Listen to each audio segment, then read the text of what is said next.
ஆனந்தாவின் அன்றாட அருளுரை காணொளி வழியாக மீண்டும் உங்களை சந்திப்பதிலே மிகவும் மகிழ்ச்சி அடைகிறேன். இறை வார்த்தைக்கு செவிமடுப்போம். இறைவாக்கினர் தானியேல் நூலிலிருந்து வாசகம். அதிகாரம் 10. பெர்சியா நாட்டின் காவலனாகிய தூதன் 21 நாள் என்னை எதிர்த்து நின்றான். ஆனாலும் தலைமை காவலருள் ஒருவராகிய மிக்கேல் எனக்கு துணை செய்ய வந்தார். அவரை அங்கே பெர்சியா அரசர்களோடு விட்டுவிட்டு, உன் இனத்தாருக்கு இறுதி நாள்களில் என்ன நடக்கும் என்பதை உனக்கு உணர்த்துவதற்காக நான் உன்னிடம் வந்தேன். இந்த காட்சி நிறைவேற இன்னும் பல நாள் ஆகும்.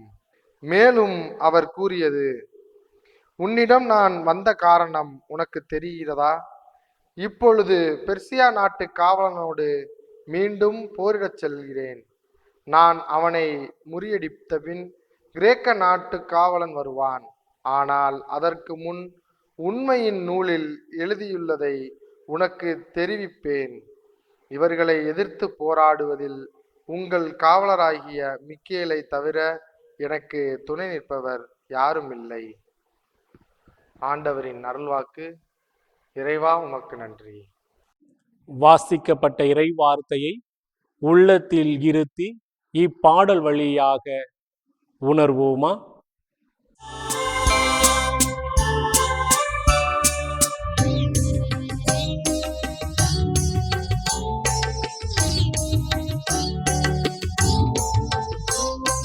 செங்குடி ஊரின் நாயகரே,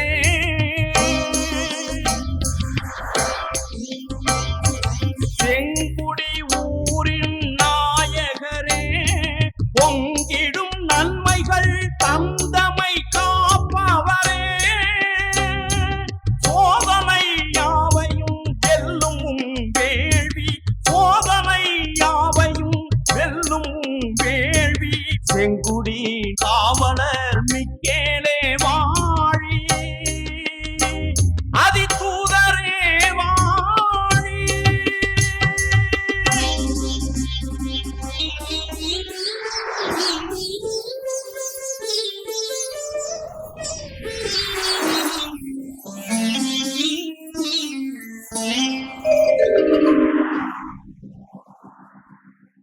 இறை வார்த்தையை வாசிக்க கேட்டோம், பாடல் வழியாக உணர்ந்தோம். அந்த இறை வார்த்தையின் அடிப்படையில் நாம் இப்பொழுது சிந்திப்போமா? இறையேசுவில் பிரியமான சகோதர சகோதரிகளே, புனித மிக்கேல் சம்மனசானவருக்கு விழா எடுத்து நவநாட்களை சிறப்பிக்கின்ற இந்த நாட்களில், இந்த நாளில் நவநாளின் 6வது நாளை நாம் சிறப்பிக்கின்றோம். இந்த நாளில் நாம் சிந்திக்க இருக்கின்ற மைய செய்தி, கவசம் அணிந்து மக்களை காப்பவர் நம்முடைய புனிதர் என்ற ஒரு சிந்தனையில் நாம் சிந்திக்க இருக்கின்றோம். கவசம் என்றாலே ஒரு பாதுகாப்பை வெளிப்படுத்தக்கூடியது. கொரோனா காலங்களில் நாம் எல்லோருமே முகக்கவசம் அணிந்தோம். அந்த முகக்கவசத்தினுடைய முக்கியமான செய்தி, அதை அணியும் பொழுது கிருமி நமக்குள்ளே செல்லாது, அந்த முகக்கவசம் நமக்கு பாதுகாப்பாக இருக்கும் என்கின்ற ஒரு சிந்தனையில்தான் எல்லோருமே அந்த முகக்கவசத்தை அணிந்து கொண்டார்கள். இந்த முகக்கவசத்தை அணிந்து கொள்ளுகின்ற இந்த காட்சியானது இன்று வரை நாம் நீடிப்பதை நாம் பார்க்கின்றோம். கவசம் என்றாலே நமக்கு ஒரு பாதுகாப்பு என்பதை நாம் எல்லோருமே அறிந்திருக்கிறோம். நம்முடைய புனிதர் எப்படியெல்லாம் நமக்கு கவசமாக இருக்கிறார் என்பதை பற்றி ஒரு சில செய்திகளை நாம் இப்பொழுது அறிந்து கொள்வோம். இறைவாக்கினர் தானியேல் நூல் அதிகாரம் 10 இறைவசனம் 1 நாம் வாசிக்கின்றோம். பாரசீக மன்னன் 3ஆம் சைரசு ஆட்சி செய்த பொழுது, அவருடைய ஆட்சியில் 3வது ஆண்டு தானியேலுக்கு ஒரு வாக்கானது ஆண்டவரிடம் அருளப்படுகிறது. அந்த வாக்கு உண்மையான வாக்காக இருக்கிறது. ஆனால் அது தானியேலுக்கு தொல்லையை போன்று இருக்கிறது. அதை அவரால் முழுமையாக அறிந்து கொள்ளவில்லை. அதற்கான விளக்கத்தை அவர் காட்சியின் மூலம் பெறுகின்றார். அந்த காட்சியின் மூலம் பெறுகின்ற அந்த செய்தி என்னவென்றால், அவருக்கு உறுதுணையாக கப்ரியேல் சம்மனசானவர் அவருக்கு உறுதுணையாக இருக்கின்றார். அந்த பாரசீக தூதன் அவனுடைய கொடுமையிலிருந்து மக்களை காப்பதாக இந்த காட்சியானது அருளப்படுகிறது. இந்த பாரசீக தூதனிடமிருந்து மக்களை காக்கவும், அதனை தொடர்ந்து வருகின்ற கிரேக்க தூதனிடமிருந்து மக்களை பாதுகாப்பதற்கு புனித கப்ரியேல் தூதர் இந்த தானியேலிடம் கூறுகிறார், இவர்களை நாம் வெல்வதற்கு புனித மிக்கேலுடைய இவருடைய பரிந்துரையும் இவருடைய உடனிருப்பும் நமக்கு தேவை. அவர் நம்மோடு இணைந்து செயல்பட வேண்டும் என்ற ஒரு செய்தியை கூறுகின்றார். எனவே பெரிய ஆபத்துகளிலிருந்து மீட்கின்ற, பெரிய தொல்லைகளிலிருந்து காக்கின்ற, பெரிய தீமைகளிலிருந்து நம்மை பாதுகாக்கின்ற தூதராக மிக்கேல் சம்மனசானவர் இருப்பதை இந்த பகுதியானது நமக்கு வெளிப்படுத்துகிறது. மிக்கேல் சம்மனசானவரால் தான் இந்த காரியம் நிறைவேறும் என்பதை மிக தெளிவாக கப்ரியேல் தூதர் தானியேலுக்கு வெளிப்படுத்துகின்றார். இதைத்தான் திருப்பாடல் 91 இறைவசனம் 11-12 நாம் வாசிக்கின்றோம். தம்மை காக்கும்படி தம் தூதருக்கு அவர் கட்டளையிடுவார், நம் கால் கல்லில் மோதாதபடி அவர் நம்மை தாங்கிக் கொள்வார் என்ற இறைவசனம் கொடுக்கப்பட்டதற்கான காரணம், இம்மண்ணகத்தில் உள்ள ஒவ்வொரு மக்களையும் கவசமாக இருந்து பாதுகாப்பவர்களாக ஆண்டவர் தூதர்களை உருவாக்கி இருக்கின்றார். அந்த வகையில் மிக்கேல் சம்மனசானவரும் எத்தனையோ தீமைகள் இருந்து மக்களை பாதுகாக்கின்ற கவசமாக இருக்கிறார். நாமும் நம்முடைய புனிதரிடம் நம்மை அர்ப்பணிப்போம்.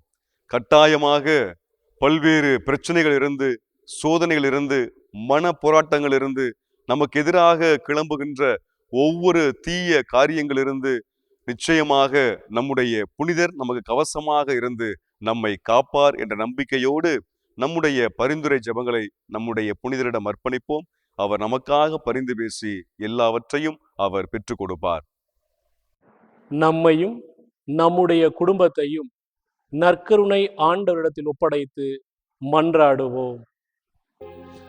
தாய் போல தேற்றிடும் இயேசுவே, நல்ல தந்தை போல் சுமக்கும் இயேசுவே, தாய் போல் தேற்றிடும் இயேசுவே, நல்ல தந்தை போல் சுமக்கும் இயேசுவே, என்னோடு இருந்திடும் இயேசுவே, என் அருகினில் இருந்திடும் இயேசுவே, நண்பனாய் உதவிடும் இயேசுவே, நல்ல தோழனாய் துணை வரும் இயேசுவே, நண்பனாய் உதவிடும் இயேசுவே, நல்ல தோழனாய் துணை வரும் இயேசுவே. புனித மிக்கேல் முதன்மை தூதரை நோக்கி ஜெபம். விண்ணுலக தூதர்களின் தலைவராகிய புனித மிக்கேலே, பக்தர்களின் பாவங்களை தீர்க்க செங்குடி திருமண்ணில் வீற்றிருப்பவரே, இவ்வாலயத்தில் மகிமையோடு வீட்டிருக்கும் எம் பாதுகாவலரே, துன்புறுவோரின் துயர் நீக்குபவரே, சாத்தானையும் அதன் தந்திரங்களையும் முறியடிப்பவரே, விண்ணக வீட்டின் காவலரே, மரண நேரத்தில் எங்களுக்கு ஆறுதல் தருபவரே, விண்ணக வீட்டிற்கு அழைத்து சென்று நித்திய வாழ்வை எமக்கருள உதவுபவரே, தேவ சிம்மாசனத்தின் அருகே நிற்க பேறு பெற்ற தவகுணசீலரே, தஞ்சமென்று ஓடிவந்த அடியோர் மேல் தயவாயிரும். துன்பம், நோய், வறுமை, சாத்தானின் சூழ்ச்சிகள், உலக மாயைகள் இவற்றால் சிக்கி தவிக்கிற எங்களை தீமையிலிருந்து விலக்கி காத்து இறைவனின் திருவாழ்வுக்கு எம்மை அழைத்து செல்ல வேண்டும் என்று உம்மை மன்றாடுகிறோம். ஆமேன். எல்லாம் உள்ள இறைவன், தந்தை, மகன், தூய ஆவியார் உங்களை ஆசீர்வதிப்பாராக. மரியே வாழ்க. இயேசுவுக்கு புகழ். இயேசுவுக்கு நன்றி.